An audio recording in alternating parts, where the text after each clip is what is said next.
What's up, everybody? Welcome to the official Food Truck Podcast. We are live on this Monday, July 18th, 2022, in the year of our Lord. I'm Andrew Z. My co-host Deuce from Deuce's Dogs. Toledo. What's up? And we've got a special guest in the house from Mama's Food Truck. Mama's Filipino American. Jerica is here. What's up, Jerica? Hey, how's it going? Good. How are you? I am good. No complaints on my end here. Well, congratulations on the new food truck. You've been in business, just a couple weeks? Yes. Official business, only a few weeks. Official business. Yeah. Well, do you do some pop-ups, do some friends and family stuff, that type of stuff? How do you get started before you decide, all right, I'm rolling? What was your process? We bought the truck in January, and we really thought we were going to be up and running by March. We really thought that. Humbled very quickly. Story of our lives. So what held you up from March to July? Was it paperwork? Was it getting what was it? Yes, it was everything. Really? We started with buying the truck. When we bought the truck, we found out every piece of equipment in it was pretty much garbage. So we had to replace a lot of it, which took time. Then going through the papers of the health department and the licensing of Ohio and Lucas County and Toledo. I also totaled my car along the way, and I put myself through some personal problems. So it was just one bump in the road after another. But as the food truck life does, we persevere. Right. Okay. So, for those that are looking to buy a truck, where did you find it? Was it a friend? Did you find it online? How did you find it? And then, obviously when they sell it to you, they're like, oh, it's ready to go. It's turnkey. All the equipment's in there, blah, blah, blah. Then you find out it's not. So what was the process of you getting the truck itself, finding it? So my dad was a huge help. My dad is a huge help with all of this process with the business. And we spent months looking online. I can't remember the website it was, but it was a food truck website just for trucks. It was every time we would get a truck or find a truck that we would like, somebody would buy it before we could go get it or something like that would happen. And eventually the truck we did find was actually off of Facebook Marketplace. And it was a man down in Dayton, Ohio. And so we're here in Toledo. That's where my family's located as well. And I was at the time living out of town. So they did all of the legwork and going down to look at the truck and talking to the guy was all through me. So we found it through that guy and he was very friendly, but I think we were just a little bit more excited than planned. And we just kind of bought it without, looking through it as much as we should have. I think that's normal, though. I think once you get that, you're like, I'm getting it no matter what. I'll figure it out. Absolutely. After so many trucks where we were feeling like people were getting them before us, or we were finding them and they were so close. Once we did get one where we were like, no, yeah, we need this one. Well, I'm on season 2, and when I got my truck, it was from a friend. So he wasn't gonna take it out. He ended up getting into he had a restaurant. He was a restaurant guy, got into a bigger restaurant. He only bought it because he got it for a good deal. He was never going to take it out. So I was very fortunate to be able to get it from him. But you bought in the hottest of hottest markets where, like you said, one comes on and it's going to be off the market and people are paying top dollar. So you bought it. I mean, no, I don't mean it disrespectfully. You bought it the worst time because it's a premium time, right? No, 1,000%. And like I said, we watched it for months. So we really did get a good idea of how the market was moving, how the trucks were, what the price range was. And like I said, at the time I was out of town. So I was living in California. So I was even comparing the prices to buying them anywhere between California and Ohio. And so when we did buy this truck, comparing them to the next cheapest truck was our goal. So whatever it was going into it, we thought the truck was going to be okay. But whatever it was that we did need to put into it, as long as we were below that next cheapest truck, we felt like we still made a good decision. Good deal, right. Well, what brought you from California? What were you doing out in California, and what brought you back home? The food truck. Oh, so I bet your family was super happy that you decided to take this route then and come back home, I'm guessing, right?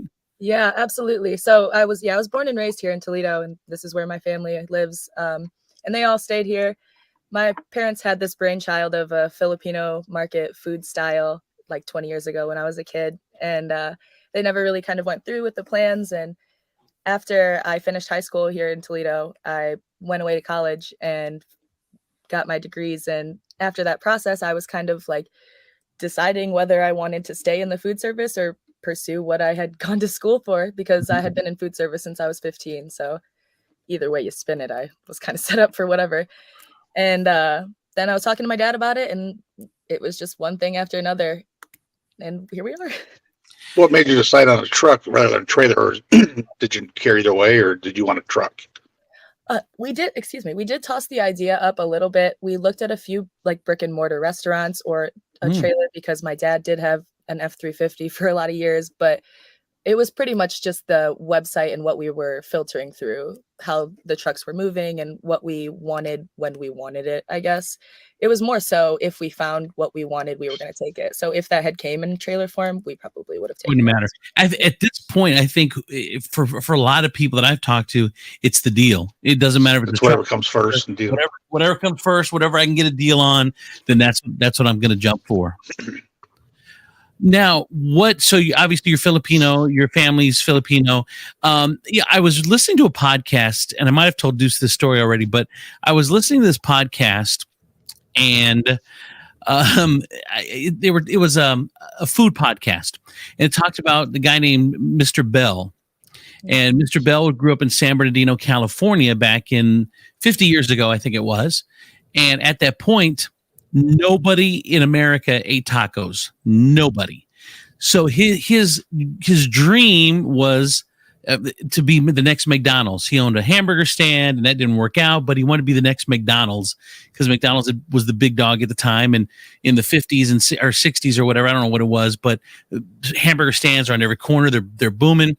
And he said, well, I want to do burgers. It didn't work out. So he went tacos. But what he did is, the tacos that we get at Taco Bell, they're basically taco version of hamburgers. They've got meat, they've got cheese, they've got lettuce, they've got tomato. So he wanted to make it as Americanized as possible so that America would accept this taco.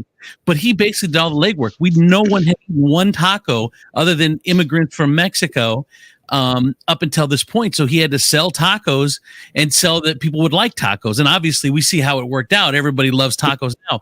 The point of this long story is, you're doing Filipino food in the Midwest, in the middle of Toledo, Ohio. You have a big sales job, because there aren't people going, man, I need some pancit today. Where can I get pancit from? They're not doing that. So is that scary? Is that a challenge? Do you recognize that? What are your thoughts on that? For me, it's incredibly exciting, because I do recognize it. And I think that's really important that we did recognize that, especially here in Toledo. So that was a big reason that coming home was the food truck. So in California, there's a huge food truck saturated market, and you can get Filipino food pretty easily out there as well, as opposed to here in Toledo, where you have to drive an hour north, an hour south, an hour east, west. Like you have to get out of the city to get actual traditional, authentic Filipino food. And so it was funny when we did first start talking about the truck. My mom told me, because this is an homage to my mama, this is the food she raised me on. And she told me, Filipinos aren't going to come to your truck for Filipino food. They're just going to make it themselves. So I told my mom, this isn't just for Filipino people who are familiar with the food. It's for people who, have had Filipino once at a party and can't get that again, or had it in the military and aren't friends with the friends who used to make it for them, So it's those people that do have the familiarity and also are wanting to expand their palate and try things that are, not just, no offense, tacos or pizza places, or, places that you're every day kind of going to. Well, it's funny because I've failed a billion times at restaurants, and I've watched friends succeed. And as you do this, you realize that in a small town, people are going to crave tacos, or Mexican food, pizza, and burgers. So if you get off the Mexican food, pizza, and burgers, it's hard. It's a hard scrap past that. I mean, when I say burgers, I mean burgers, hot dogs, but it's hard to get past that, because that's what people crave, and they'll eat it a couple times a week. In little towns, you need people to go more than once a week. But you went a completely different route. But your food is, by the way, Deuce and I both tried your food, and it is amazing. And Deuce, I don't know if you had Filipino food. No, I never have. That's why I was so excited to try it. Yeah. No, that was the first time. Thank you. What were your thoughts, Deuce? It was good. It was. I mean, I think I commented on one of her posts that the vegetable soup was as good as my dad's. I mean, it was totally different. Obviously, it was different, but it was the same richness of beef, or the broth, of the beef. I took I loved it. I took your vegetable soup actually, and I didn't know what to do with the rice. So I got the sampler platter, and it was it was chicken on a bone, like I don't know what do you call it? What's the chicken called? Chicken adobo. Chicken adobo, okay. And then it was a white steamed, like sticky rice type kinda. And then you have pancit, and explain to people what pancit is. Yeah, so pancit is kind of similar to like a lo mein stir fry, but ours are very thin rice noodles, and then we stir fry it with carrots and cabbage. And then it also had the soup that Deuce was talking about. What was that? So that's a beef caldereta. So that I always tell people is very similar to like a beef stew or like a pot roast, somewhere in between that. So they're like familiar with like that beef, potatoes, carrots kind of taste. But you're right, it's tomato and soy based. So that is that different kind of flavor than like a regular beef stew. So what I did with mine was, as I'm eating it all together, I didn't know what to do with the rice. So I actually took the rice and I put it in the stew, and it made it even more amazing. I mixed it in together. Like I love the rice in the stew was good. Go ahead. I was gonna say that night we talked about it. I went over and got a bowl of soup, and there was 2 rice with it, so I assumed it went in there. So that's how I ate it as well. Really? The second time, yeah. We figured it out. No instructions how to eat it. In the Philippines, we eat everything with rice, so that's just traditional to just have it on the side and just eat it with it, put it in it, like Mix it. Well, we also have the lumpia. We can't forget about the lumpia. What's the lumpia? That's our Filipino style egg rolls. Oh yes, they're little tiny egg rolls. What's in there? So we do a beef and a vegetable style. So the beef is beef, carrots, and onions, but it's very finely mixed together. So people typically are like, I don't like onions. Mm-hmm. One of those times where you can't taste it. And then we do a veggie one for vegetarians, which is it varies on the season, but right now it's corn, peas, carrots, and bean sprouts. Is that the outside of that a traditional egg roll? It felt a little flaky, super flaky. Yeah, we do. We get those from the Asian market. Those are like just a special, very thin, traditional lumpia wrapper.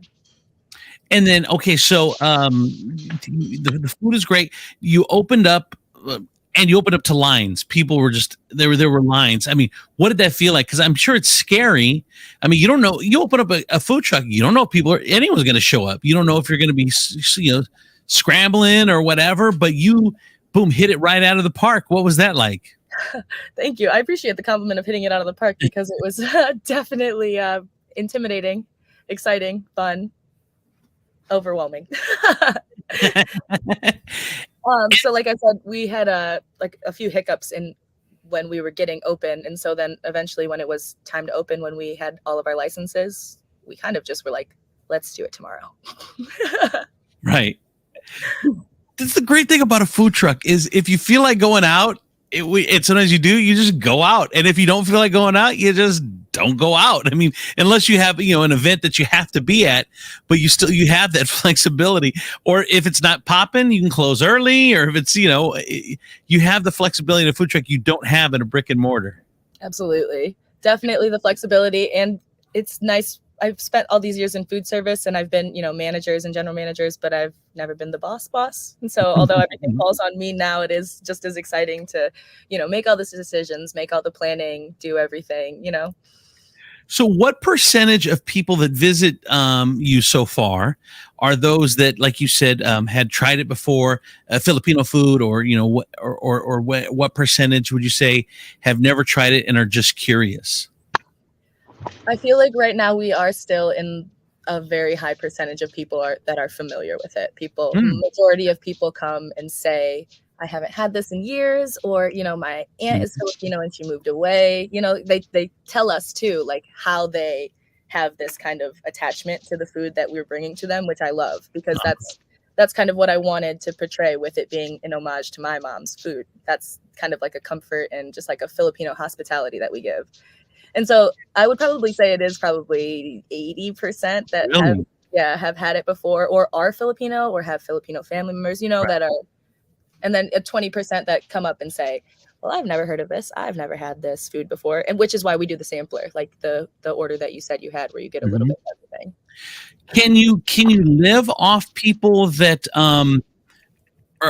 are familiar with it but haven't had it in a while, or a family member or whatever, can you live off that the percent, you think, or do you need to expand the 20% that had never tried it before? Oh, of course. Of course you can't live off of a higher percentage in that way, because I just don't believe in relying on one versus the other. I would much rather that be more 50-50 or 60-40, I was an advertising major, and so one of the things we focused on is how you follow the climax of something. So there is a following right now where people are talking about it because they're familiar with it and they have an attachment and an enjoyment to it. So we have that going for us. And as we stay open and as we gain a little bit more regularity and staying out and, introducing our flavors and things like that, and people use their voices to tell other people, then we'll gain that trust of those people who are more curious, and we'll get like sampler people and more people who are willing to try it. And then as that fades away, we'll get the people who are like, I don't know, maybe I'll try it. Like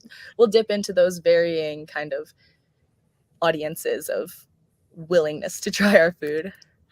And the great thing about if you're with other trucks is even if there's only one or two in the family that are adventurous, well, then someone else can go get a dog from Deuce's Dogs, or go get, something from the Mexican truck, the taco truck, or whatever. It gives them a safety net to be able to stop and go over and see you. Definitely. And it's funny that Thursdays, those events down there at the 851 West Alexis over there by the Home Depot, I started on Friday. My first opening was a Friday. And so that was where we were. And I had no idea about the collaborations of the trucks on Thursday because I had opened on Friday and I just never was aware of it. And so a customer had actually come on Wednesday and told me that, hey, there's going to be other trucks going to be down here Thursday. Are you guys still planning to come down here and, hang out and sell? I was like, oh, yeah, we would love to do that. So that Thursday was almost a total surprise to us, which was great. And it was nice to meet, other food truck owners and get a little bit of introduction into the community, which is so insanely friendly. I was just going to ask you, it really is, and you've been in the food business, like you said, and I've been in businesses, and unfortunately the businesses that I've been in, in radio or whatever, so competitive. Like we don't, we are it's us and the enemy. But so the food truck business is so different. Everyone is so friendly. Now you get that you're outliers, but for the most part, I mean, it's a pretty friendly group that doesn't mind helping.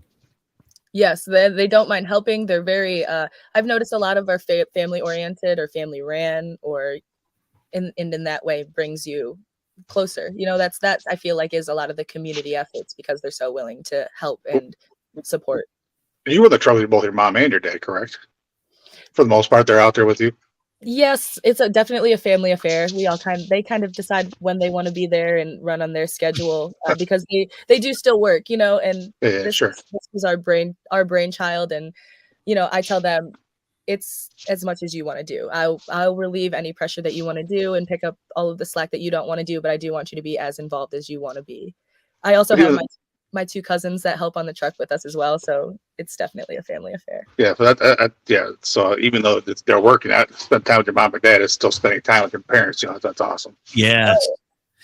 No matter what time it is.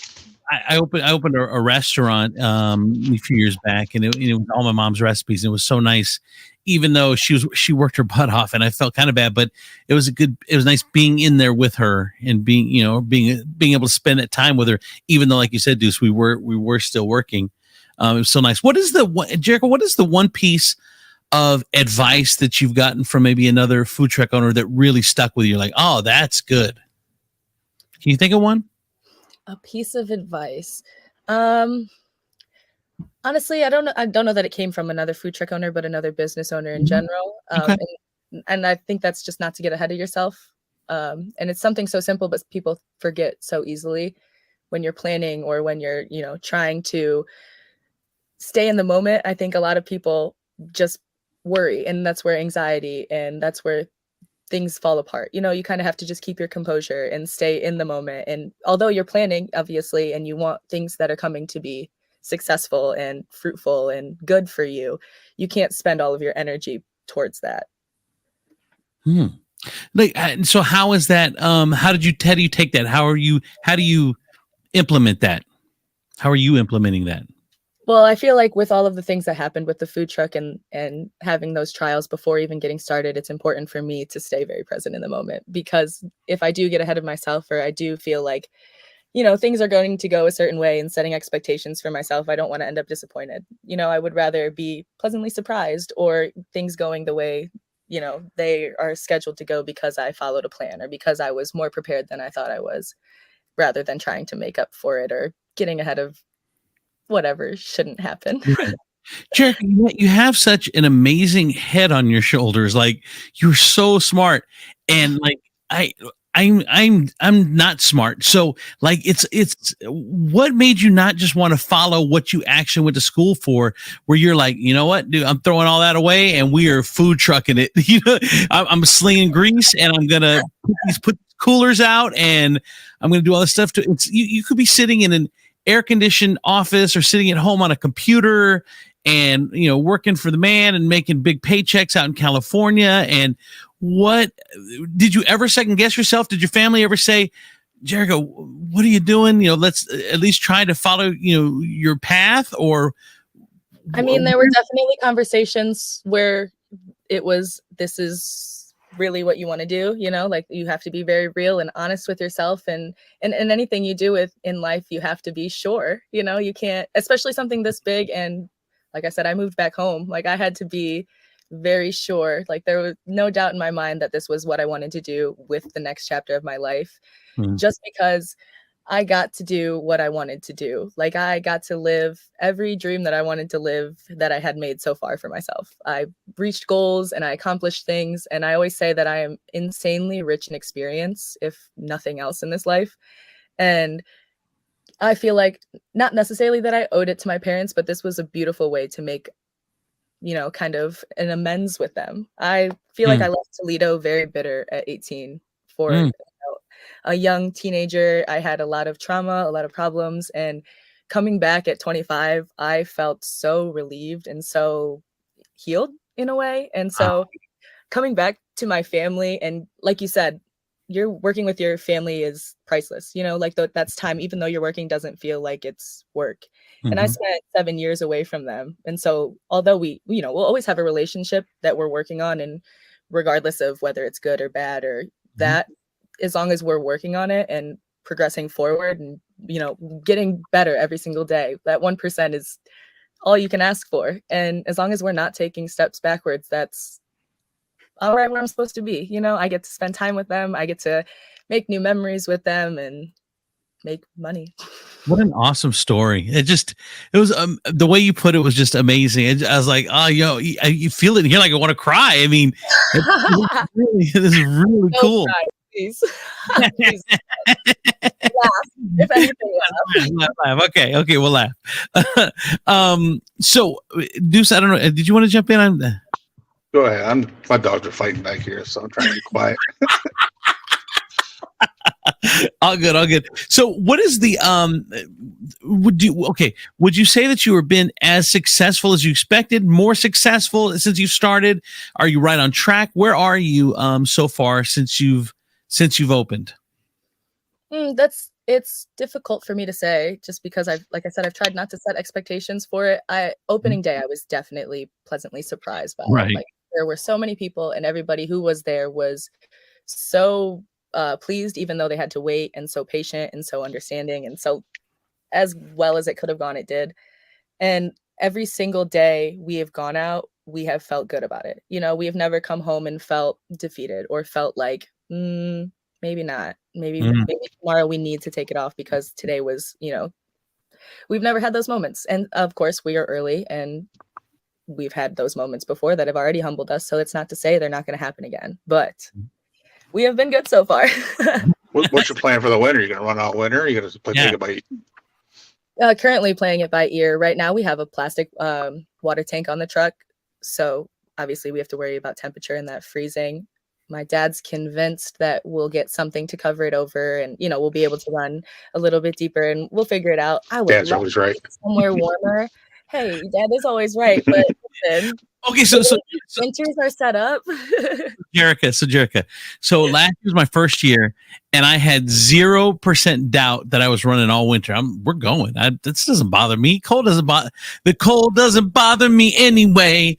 And I was going to Elsa it all through the winter, and we did, and it was horrible. I will not do another winter. My plan this year is to go close to Christmas, maybe the week before Christmas, and then I got to be done January, February, because it just wasn't enough money. The truck, The grind.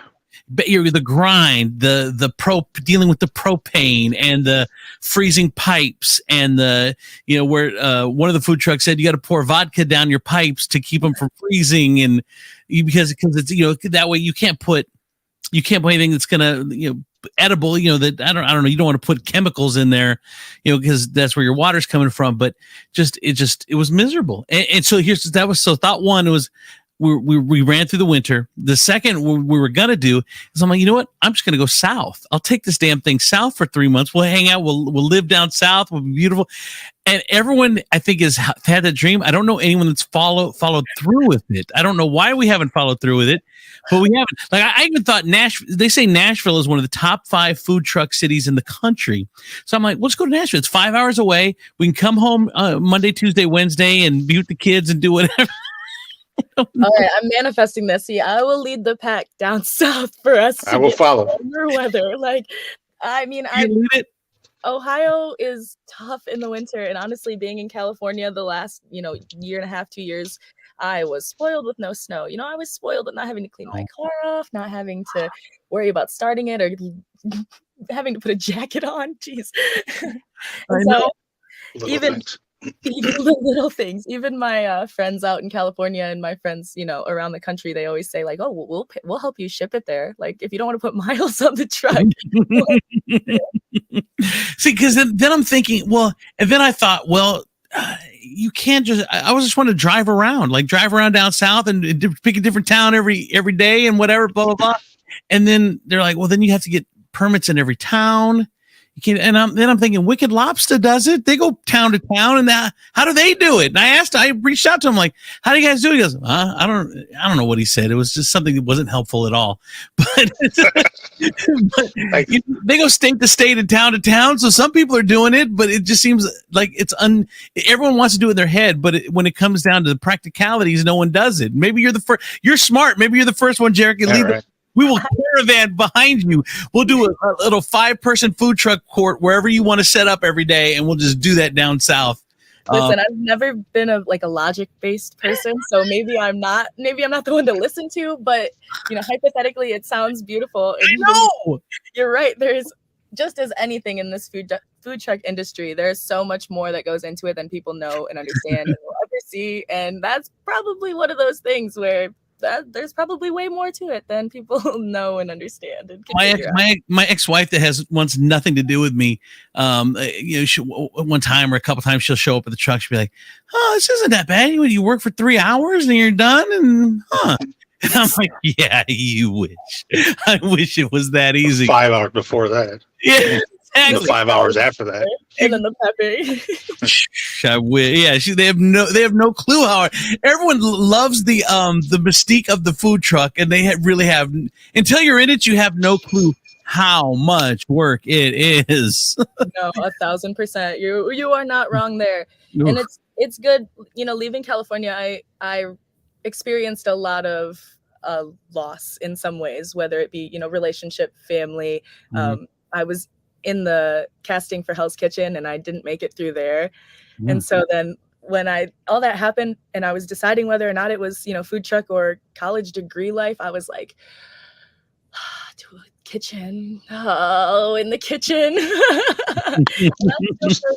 Because at the end of the day, I just love customer service. Like, I just love serving people, and making people happy through food is like such a pleasing experience. Say that now. Let's talk a year from now. All right, let's go back. Go back. We'll do follow-up. You're just a funny request. It's done. You wait for it. Man, it's first week, and I've already had people that I'm like, all right, yep. All right. Well, now, Jerica, so now you could be following the footsteps of Toledo on the Great Food Truck Race. Maybe Cheese Born With It is in there now. Maybe you're the next truck to step up and jump into the great food truck race. Man, speak that into existence, Andrew. No, and it was funny because when I did go through that casting process, I actually applied for Supermarket Stakeout, which is a different Food Network show. And when they called me, I told them, I was like, you could save this number and I'm just willing to be on any of your shows. If it's got to do with food and entertainment, like I'm in, let's do it. Well, it's funny that is the way it works. If you, because I grew up in California and in the LA area, but I know that, there's one or two or three production companies that work with these networks.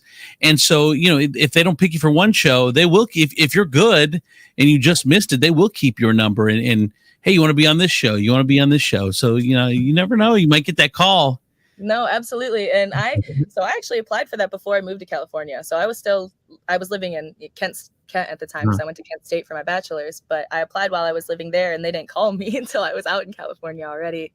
But you're definitely right. And social media is so big with that now. Like we are so fortunate to have that at our fingertips and to have that. Like I follow the producer that interviewed me for that on Instagram. And so whenever he posts things or availability for shows, that's literally at my fingertips.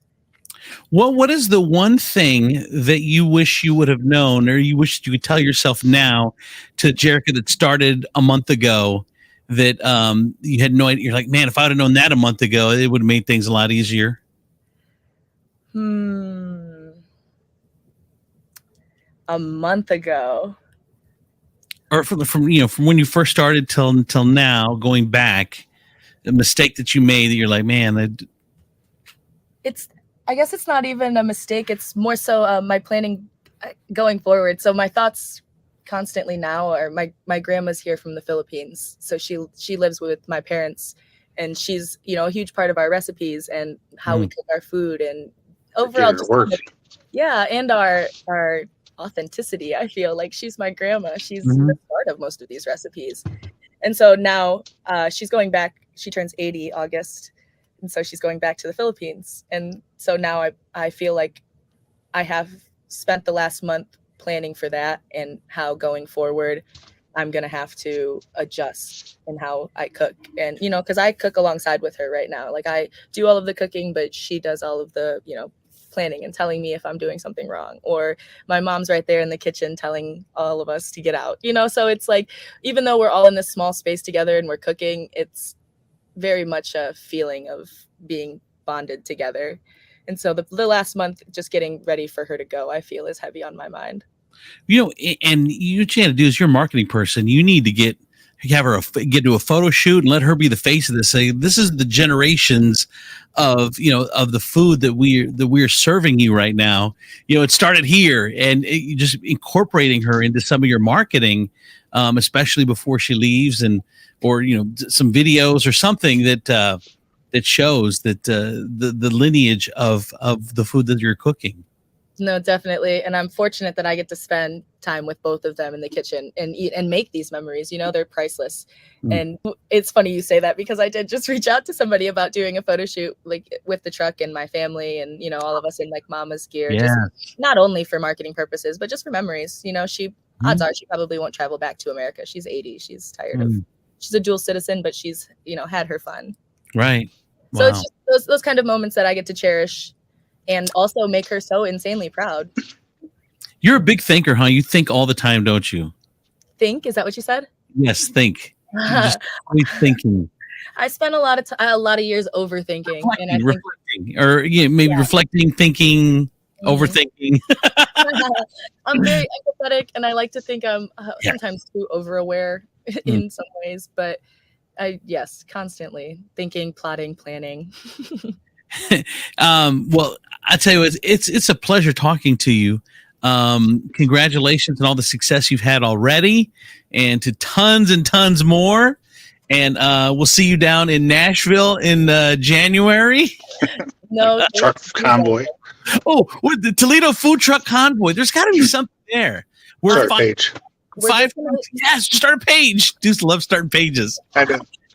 We're just gonna set up on a Thursday, and then when all the customers see us, they can wave us off, and we're just not gonna stop in Toledo. We're just gonna keep driving down I-75 South. I don't know what you guys We're call it. gonna go from here all the way down to Florida. We're just gonna make stops all along 75. We'll stop in Kentucky and we'll go all the way. I'm telling you, I feel it. I would love it. Just a giant food truck road trip. Oh, we pitched this to the freaking Food Network. I'm about to say, Hey, I told you this is a tight community here in Toledo. We could 100% make this a TV show. Winter food trucks, the migration, and we take cameras with us and we just go south and we start just going city to city and just invade Toledo food truck invasion or something like that. I'm feeling it. TBI.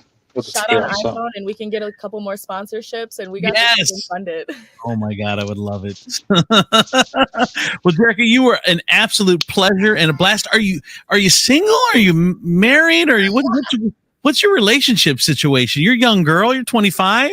I am. I'm 25, and I ended a relationship when I moved back around the end of the year, moving back home. And so it was funny. I actually moved back home on Valentine's Day, and I kept making jokes that I was gonna start up a new Hallmark movie, and things were gonna start up with my food truck, and everything was gonna fall into place. But no, that's my brain's like scrambled eggs right now. I have regulars at work that ask me all the time, like, "What's your love life? Like, why are you guys more worried than I?" Well, they say when you're not worried about it, that's when you find love. When you just let it go, do you, when you're not obsessing over it, and then that's when you least expect it. They say expect it, and that's you never know. No, you do. You never know. You don't. Sometimes it's right in front of you, and sometimes you never find it. But I feel blessed to be surrounded by love all of the time. See you on one side of a skinny egg roll with another guy on the other side of the skinny egg roll, and that's Something about the skinny egg roll part just doesn't sit well. Oh, you guys are a pleasure. Thank you so much for having me. You're awesome. All right, check out Jerica, Mama's Filipino American. If you're in the Toledo area, and the big red truck. Big red truck. Congratulations. Thank you, darling. There it is. See ya. Podcast. Thank you, Deuce. See ya. Josh Dussault. We'll talk to you guys later. I'm Andrew Z. Bye, everybody.